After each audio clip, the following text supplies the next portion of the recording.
Hello and welcome to the 2020 Bennett Family Christmas Light Show, the very first year that I put something like this together. And I wanted to share my experiences on what went well, what didn't, and what I'm going to try to do better next year. So agenda, talk about expectations for a project like this. How much time did it take me to do it? How much it cost to do it? It was actually more than I thought it was going to be. Talk about Xlights and setting up the house plan in that program, building the props for the yard and on the house itself, pixels and power to summarize the pixel count and the power consumption, the plans it took to wire it all together from controllers to power to control signals, the controller box builds themselves, lessons learned, and I wanted to share some notes on the materials I found really helpful and a big thank you to the incredible number of helpful videos out there in the Xlights community. And then finally, a walkthrough of my actual display. Amazingly, after such a long journey, it actually worked. I was very pleased with the show itself, the sequences that I put together that where the lights are moving to the music. It really touched on the creative part of myself and really gave me an outlet for, particularly in these COVID-19 times when we're just looking for something exciting to do. So it was really exciting to put it together. So it's a hobby, and the Christmas lights display was something I thought about during the summertime, and I really needed something fun to do, and this really was a great avenue for me to do it. My family thought I was a little crazy at times, though, because I did put an enormous amount of time in it, so much so that my family probably thought me was like, well, this is me, and this is like my great dream, and I was all kinds of stuff that I would drag into the house, and I turned rooms into workshops, and I really appreciate my family's patience. And on the journey, it was really fun, though. So no one was as excited about the project as me and my dog Angus. Angus was my super faithful dog. He would just sit out there and watch me, and so I was putting different pieces of it together.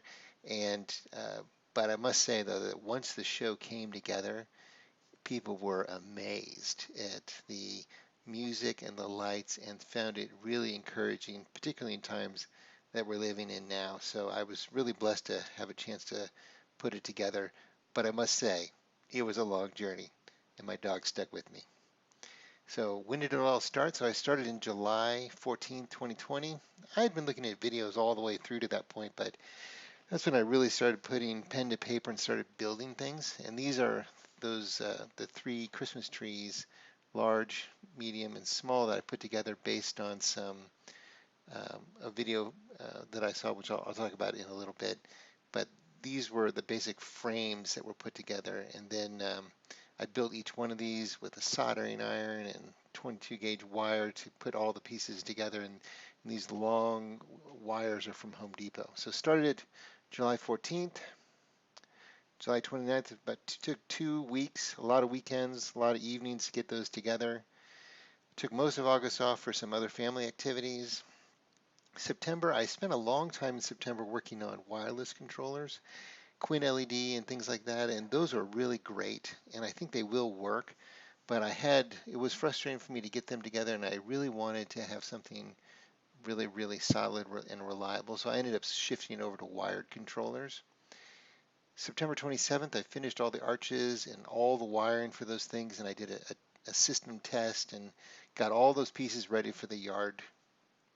October 18th, my Falcon controllers arrived, and I started building the enclosures. I built 2 enclosures that shows they contain the controller, the power fusing, and the Falcon receivers. Put those together. So then in November, I completed all the house outlines and the pillar matrix, which I'll show you, and then set it up the weekend before Thanksgiving and spent 2 full days getting them on the house and getting them working. And then I did develop all the sequences, the music and the lights on the program Xlights, which is this incredibly helpful software, which I'm so blessed to have a chance to use that. And I put together them based on some YouTube videos, so many amazing looking houses out there and displays, and I really wanted to have a modest beginning that would be successful, and this really was super helpful. Okay, so how much did it cost? So I spent about $1,850 altogether, and a modest amount of money, but uh, it was more than I thought. What I ended up doing was I noticed that I built everything by hand, custom. The controllers, the display elements, the wiring, everything was done by my own hands and with the inspiration of many great ideas. And I think I could have spent a lot more money, but a lot less time if I'd had a chance to do it again. So the weekends, I had the weekends available to me, but I think in a normal time I would have rather spent some more money instead of so much time on it. So this is the house display in Xlights. You can see FM89.9, my TuneTo sign, which was put together at the very last minute. These three trees, which I'll talk about them in a little bit. Then these three arches. And then this is the pillar matrix, window outline, and then just the gutters and garage outline. So this is what I started with back in July, and I really didn't deviate from this original plan from the very beginning, so that I would, if I change, I could tell if I changed my mind, I was going to get in trouble later when I was building props, and I wanted to have the wiring correctly, so, based on what Xlights could actually do. So the front yard props. So this is the arch. It's based on and inspired by the Johnson family arch video based designs. I used these MUI connectors, M-U-Y-I, and was a great idea from Bill Porter. Put that together, and basically do some power injection at the end, and then feed the signal in at the beginning. And the daisy chain, the arches are daisy chained three together. There was about 70 to 75 pixels in each arch. I used the 30 LEDs per meter IP65 strips, and one Falcon receiver channel I used it to basically drive all the arches. And then these are like rebar ends on the end of them. And those are a little bit hard to work with. I ended up having to drill some holes in those, and those are a bit tricky to feed the wires in, both the power injection wire as well as the 18 gauge 3-wire signal wires that I use. So a little tricky working with those, but it worked out okay in the end. Then these are the pixel trees, again based on the Johnson family video, and so I had three versions of them: 396 pixels, 300 pixels, and a 240 pixel version of it. And then for the two of the bigger ones, I ended up using two smart receiver channels to feed those, and then I divided these into two different power regions, and I did power inject every 100 pixels or so, and I used 14 gauge landscape wire for those to run power throughout the yard and throughout the entire display. Yeah, and so I used some power supplies. So I also built the dipole antenna based upon the DIY Christmas org instructions. It was actually really easy to make. And I want a big thank you to the Jason Rasmussen, the Virtual Christmas 2020 seminar. Man, that was a fantastic seminar, incredibly helpful for me and inspirational, just based on different people's presentations. So a big thank you to putting that together. Project was really rushed at the end. I was running out of time, and I wanted to have a TuneTo sign, and I sort of forgot about that. But I built it at the very end of the project, and I based it. The Xlights user manual has a great TuneTo section in it, and I read through that and put together a custom model, figured out how to do that, punched some holes in there, and created a ESEQ file, and then put that into the Falcon player, and it continuously runs as an effect in the background. And I was very pleased at how this came out, but I am next year going to have something a little bit more sightly. This is a bit of a mess, but it gets the message across. So not everything was really straightforward when putting together the project. So I also built on-house permanent lighting based on the hookup channels um, idea there about using these aluminum channels. This actually looks really sharp on the house, and I used IP65 30 LED per meter, 5-meter strips, and these aluminum U channels. I'll leave a note in the back about that. I did feed 18 gauge 2-wire in the channel itself for power injection, and it's a little tight, but it gets the job done. I used 14 gauge wire, landscape wire, to feed the power to different point, like at the beginning. And then another really helpful idea that I used continuously was a heat gun and solder shrink tubing, which is shown here. And this was a super time saver with the heat gun, thanks to Bill Porter's video on power injection and some tools. That video really saved me an enormous amount of time, so big thank you for that one. And I did find strips a little hard to work with, like when I was terminating a strip and I needed to go from a strip to a wire. These solder joints, I'm an electrical engineer, work in Silicon Valley. I know how to handle a soldering iron, but these are a little tricky, even for someone like me who's done some soldering before, so a little tricky. This is a picture of the front gutter, basically feeding pixel 0 here at the corner, and then injecting via the wire that's in the channel at the end of the strip, and then again at the end of the second strip, and then again at the very end.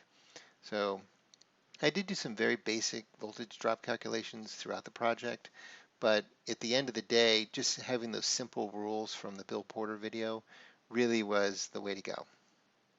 So just a rough summary of all the props, the number of pixels in each one of them, an estimate of the number of amps and wattage of each one.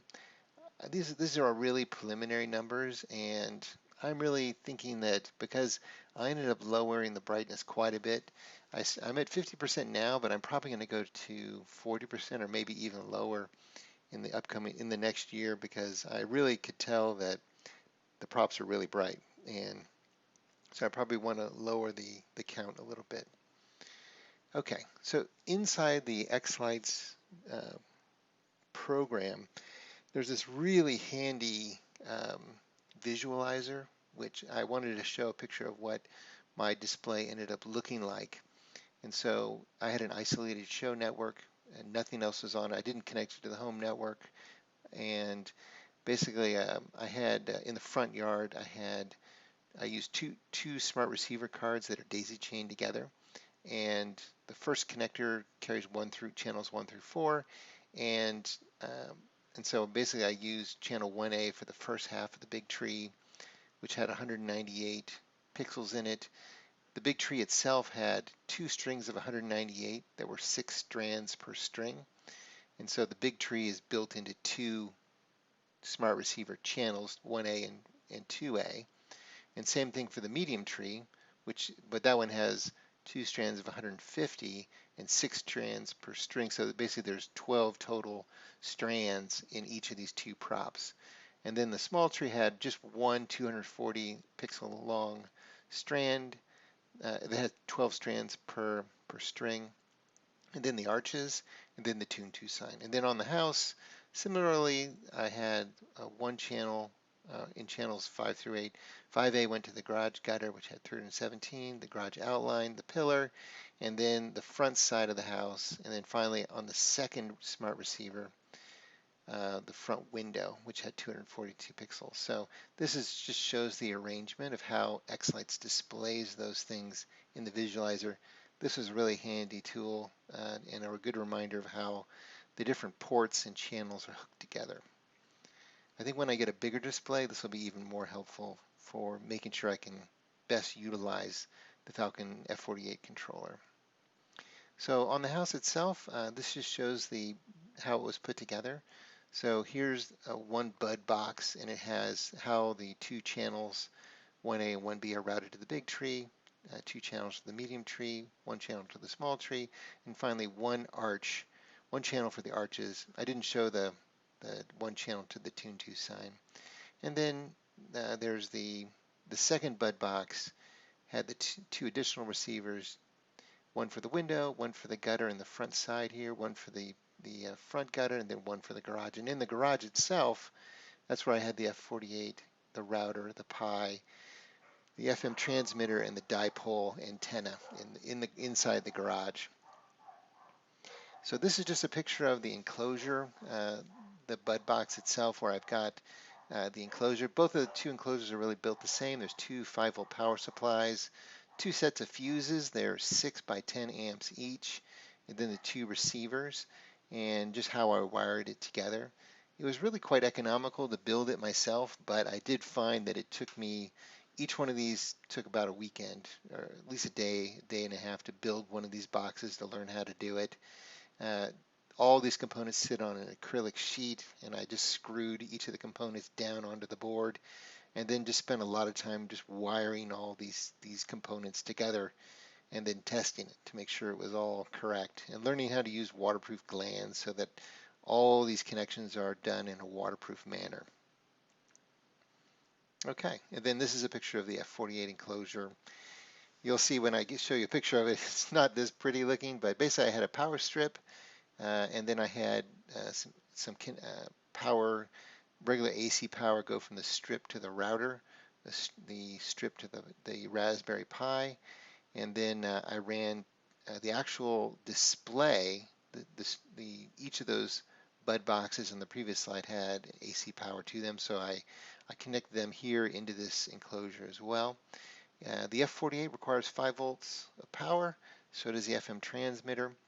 And I did use the Sound Blaster as well to sharpen up the FM transmission signal to the dipole antenna. I mounted it all inside of basically a plastic box in the garage. It's incredibly ugly, but it gets the job done. And yeah, so anyway, that's the design of the F48 enclosure that's in the garage. So in putting together the sequences themselves, I was so inspired by so many people who put together some fantastic displays, and maybe someday mine will look that good, but you've got to start somewhere. Basically, I learned by doing. I look at the YouTube video and say, wow, that's amazing. How do I do that? And I would just try to steadily learn a little bit more about the sequences and the different effects in Xlights, and just use it as a learning exercise to say, how do I make that effect? The virtual Christmas summit this last summer was super helpful. Can't thank you enough for that. And the Xlights tutorials by Keith Wesley were fantastic. I spent a lot of time going through them, even the ones that are from years ago. It really shows the progression of tremendous value that's been built into the Xlights tool over so many years. And then my lineup for this year, I used the Apollo 13 introduction and some different songs. And in a special note, like one of the songs, In the Mood by Glenn Miller, it was a tribute to my late father-in-law who passed away this last year. And I think being able to express your feelings and things that are sort of deep in our heart, this was a great opportunity to express that this year. So big thank you. And then lessons learned. Okay, well, there's so many. Where to begin?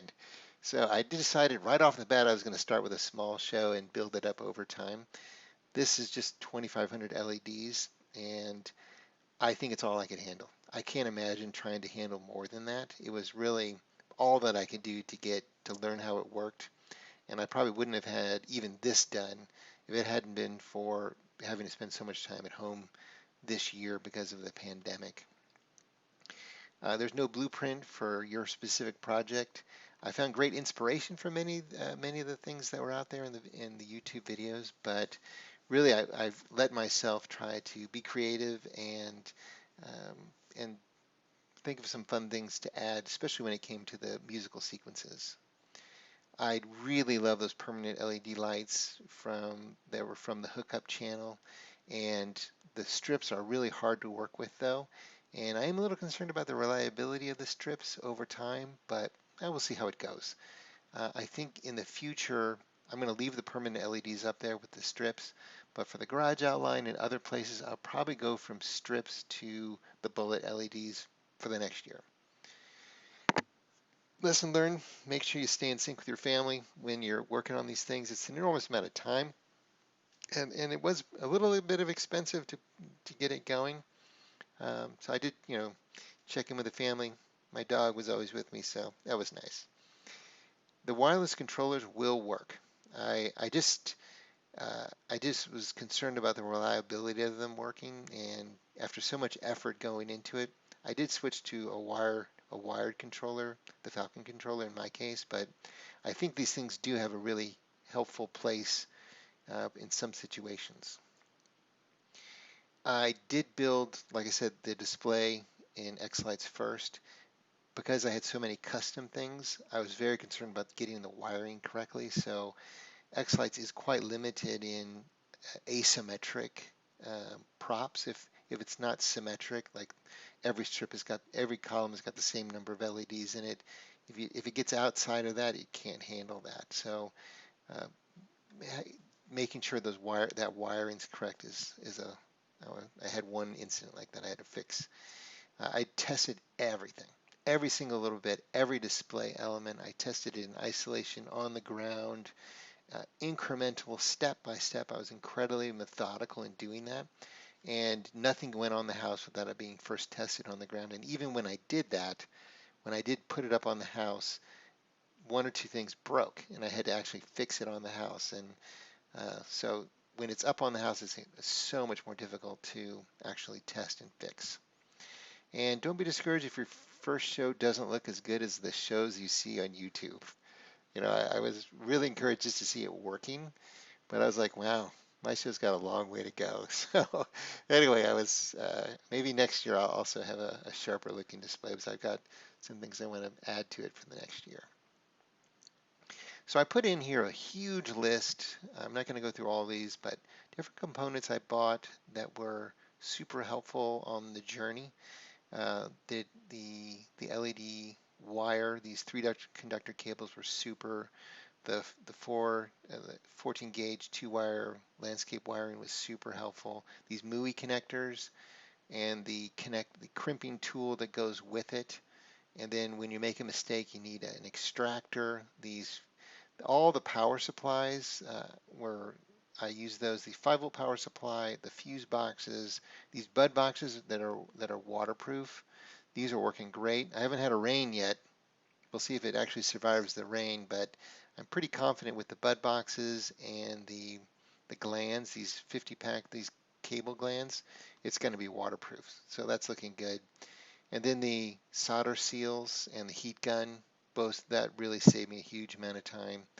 I did use the Creative Lab Sound Blaster and these 22 gauge wire in different places, and the FM transmitter. And then these are just a list of different helpful videos that I found along the way that really inspired me and gave me some great insights.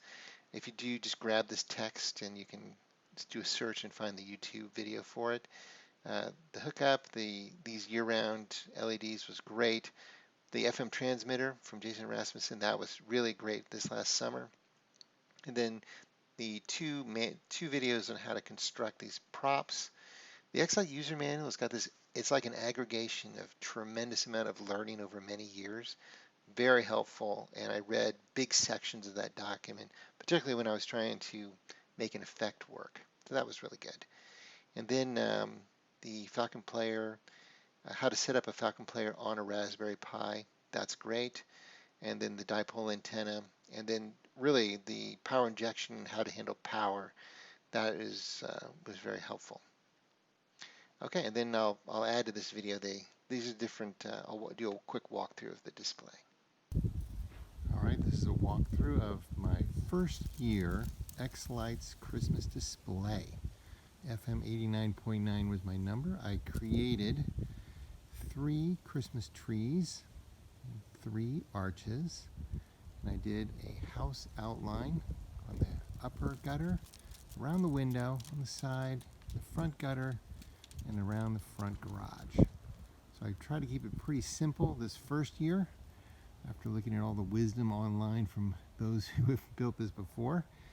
And I was so inspired by the Johnson family Christmas trees that I made 3 of those, starting from Home Depot wires and then painting them and putting in pixels. Each one of them is zip tied twice, like that. All of the yard signage and trees and arches all run off one controller. And here it is. This is my one controller. I built it from a bud box. As you look inside, you can see two 5-volt power supplies, some fuse boxes, and two Falcon receivers. I use these glands here, watertight glands, and a power cord, as well as an Ethernet cord that I got from just the box store. And this is a really exciting project. Really enjoyed doing this. This is all handmade. And then I did the really fantastic suggestion from the Bill Porter on these connectors, these waterproof connectors that are auto, these MUI connectors. Had a hard time at the beginning because the female connector uses the male wire in the inside, so that took me a while to figure out. But built out of PVC pipe, these arches. Really enjoyed it. I'll have another video on the Xlights setup as well, but tried to use these from McMaster, the piping material, to build those. So here's the arch. I have an arch display. It has 6 PVC pipes that have 57 LEDs in them. I did learn that the LEDs are a lot harder to handle than in the strips than in the bullets. The bullets are a lot easier to handle, but lessons learned in the first year. And let's see, here's the window display. I did go with the permanent LED from the hookup, the guy on the hookup. I did put in the aluminum channels and then wired it together. These aluminum channels I think are going to work great. I'm very happy with how they came out. They look great at night, so that's been very happy with that. And here's my second bud box that I'm using for all the stuff on the house. And I've got, again, the same exact setup, two 5-volt power supplies, these fuse boxes, and then 2 receivers here. And I use 12 amp wiring to hook up 2 5-volt channels to each of the fuses. Same gland situation here to keep this watertight. So that's worked really well. So let's go inside and have a look at the controller, the Falcon controller in that setup. This is the garage outline, and I use these PVC connectors and put a 1/2-inch PVC in the middle and zip tied it to the PVC pipe and the LED strip itself with these zip ties. Here's another of those MUI connectors, and I did use the Bill Porter recommendation on power injection. So when I run the power separately from the signal and then inject so that every LED's got a power inject point at least within 100 LEDs of the LED itself. So these LED strips are pretty hard to handle. I had a hard time with them. I think I'm going to switch out and use 2 bullets next year in my second year. So there's that aluminum channel. It really looks good. I'm going to leave that up all year and we'll see how that comes out, how it wears. Alright, well, no fancy bud box in here.